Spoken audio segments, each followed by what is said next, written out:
ہاتھ ہٹا کے بات کرنا. جناب صدر محترم، معزز اساتذہ کرام و مہمانان اعزام اور عزیز ساتھیوں، السلام علیکم ورحمۃ اللہ وبرکاتہ. کسی شاعر نے کیا ہی خوب کہا ہے، نفرتوں کے نام سے بھی ہم تبسم کرتے ہیں، محبتوں کے نام سے ہم تکلم کرتے ہیں، وہ وفاداری کا ثبوت مانگتے ہیں ہم سے، ہم تو اپنے وطن کے خواب سے تیمم کرتے ہیں.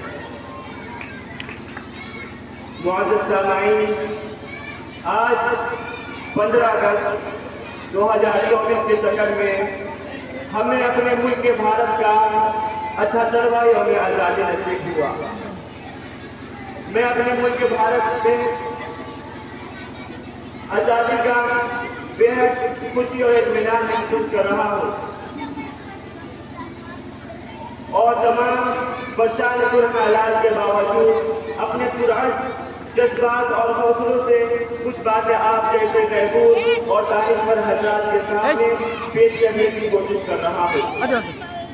بزرگان محترم، کسی خبر نہیں کہ 1947 میں ہمارا ملک ہندوستان انگریزوں کے ناپاک چنگل سے آزاد ہوا.